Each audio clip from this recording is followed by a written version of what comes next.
บายดีทุกคนพี่น้องทั้งฝั่งลาวฝั่งไทยกับต่างประเทศทุกคนเนาะวันนี้มาแบบหอบบายทุกคน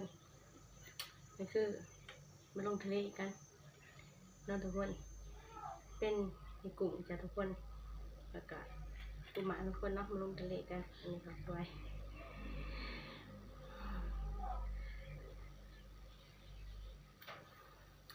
บัวจะเป็นพี่น้องทั้งฝั่งลาวฝั่งไทยกับต่างประเทศทุกคนเนาะ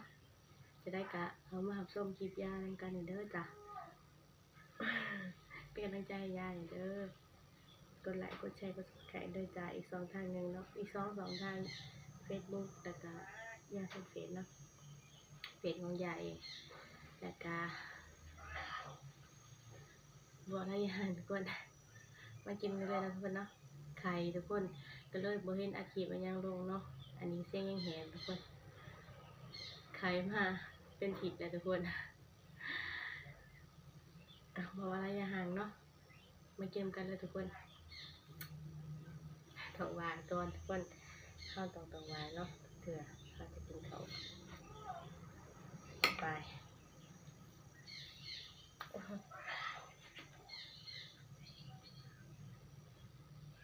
ว่าสิตั้มใส่ขนมจีนนะทุกคนก็เลยว่าไปเลยกินไปเลยเป็นบอตั้มใจเลยเนาะ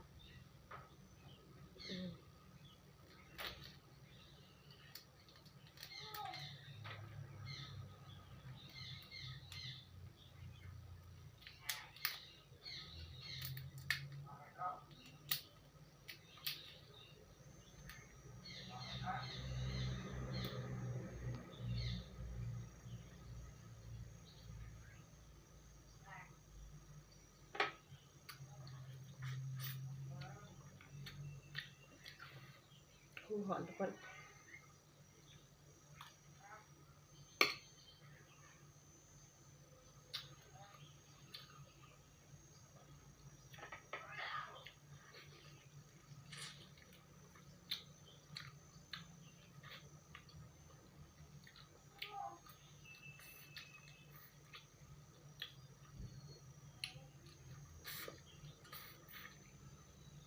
น้ำมันกุ้งเนาะ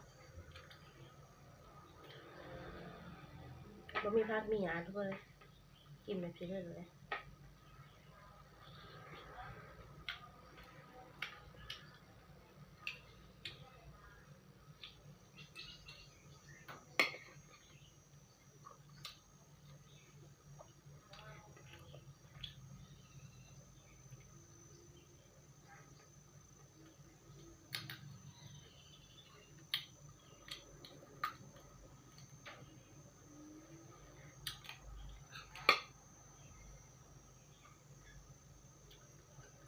ปัดเอาสละ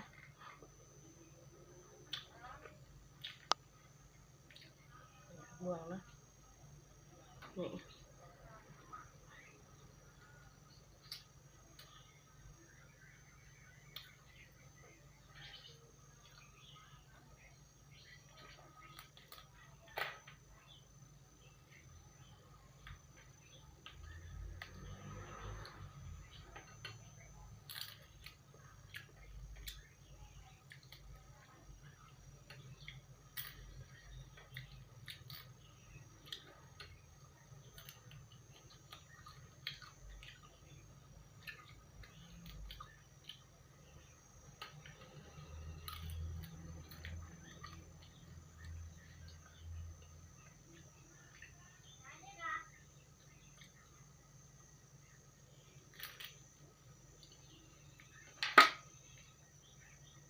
น้ำมันปูทุกคนคือเสร็จ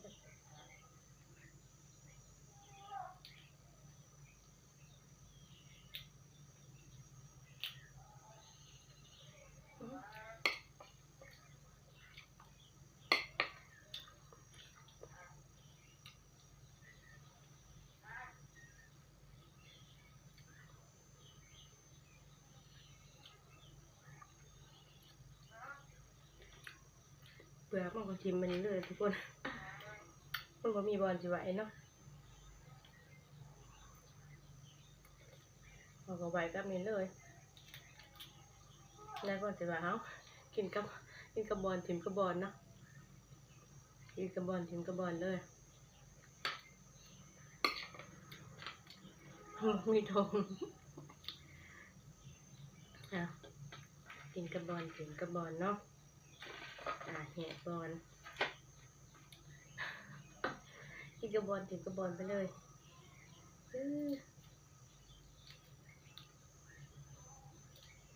อันนี้กินอยู่ห้องคือเก่าเดิมคน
มันกินเนี่ยอาจจะทุกคน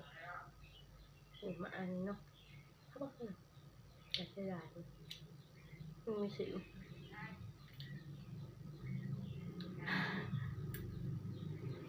กินเนี่ยทุกคน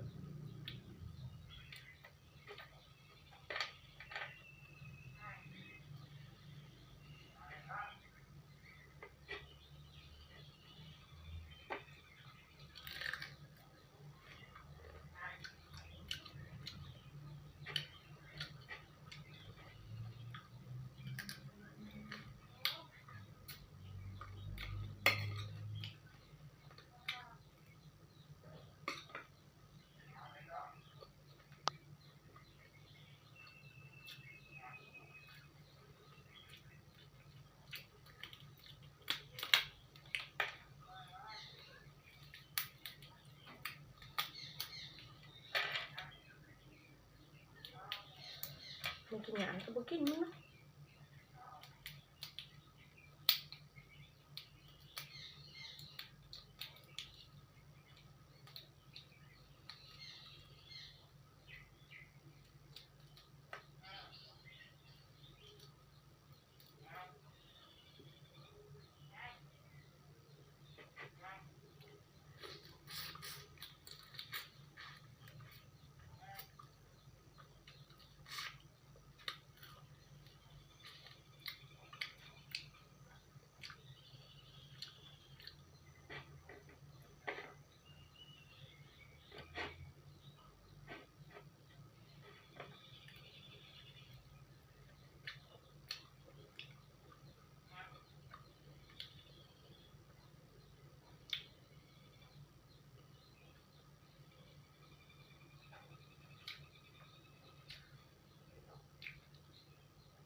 หมดไปแล้วนึงคน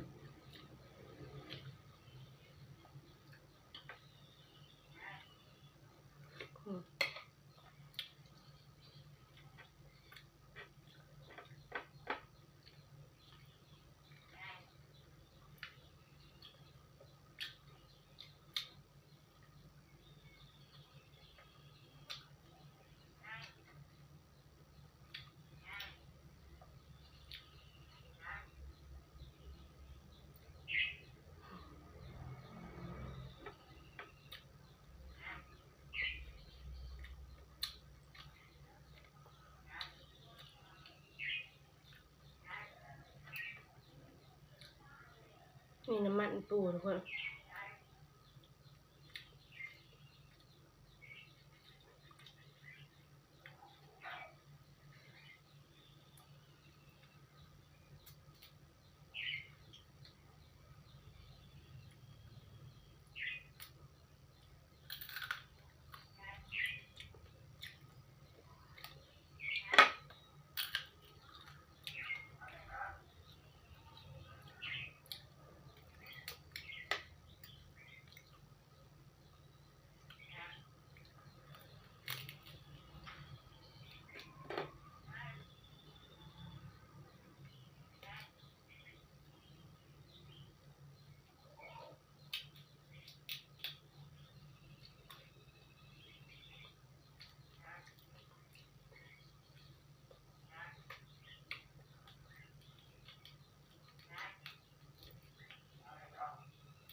เสียดายมันเนาะมันยังมีสีนะ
มันนะทุกคน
ทุกคนกินกระบอนทิ้งกระบอน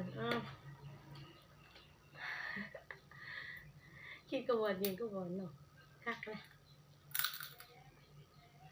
คักทุกคน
มันก็ยากกันทุกคนแกะเนาะมันกินยากเพราะว่าถ้าสิกินมันก็เสียดายนะเพราะว่ามันมีสีเนาะมันก็เสียดายก็ต้องมันเป็นตัวแกะยากกับตัวแกะเนาะ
เนาะทุกคน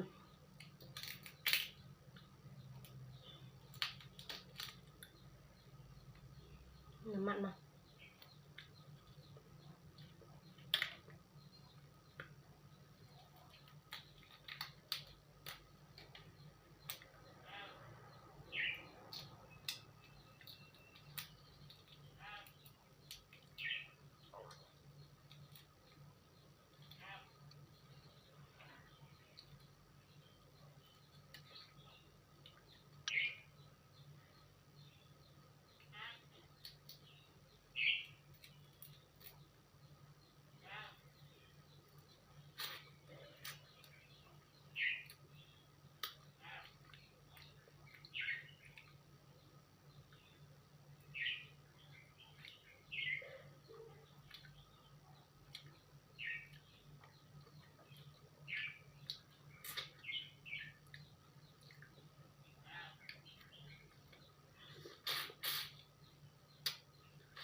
จะเปรี้ยวมากทุกคน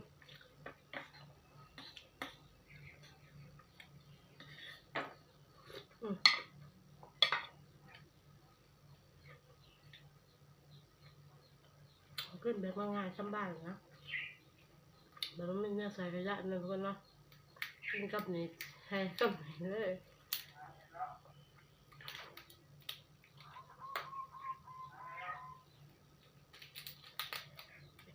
สบายเนาะ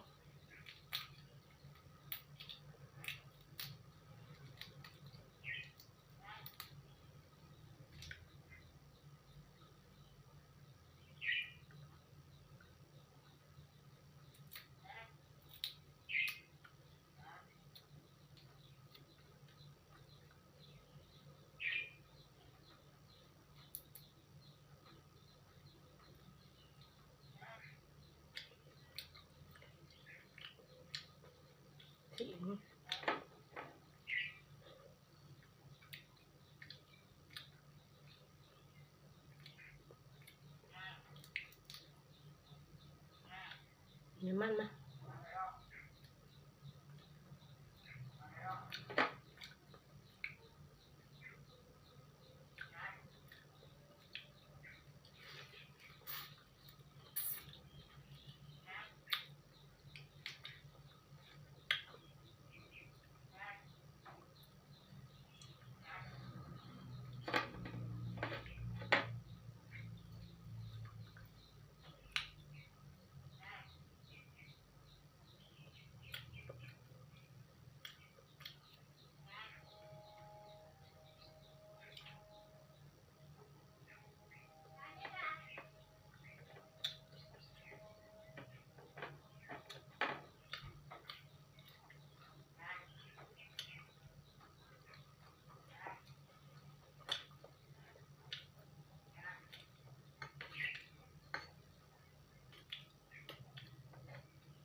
บึ๊บเพื่อนทุกคนเนาะกินกระบอมกินกระบอมได้กับพาก็เลยก็แจ้ก็ตามยายเด้อจ้ะ มันตามสองเนาะเป็นกำลังใจเห็นเด้อจ้ะเจอไปแหละทุกคนบ๊ายบายดีจ้ะ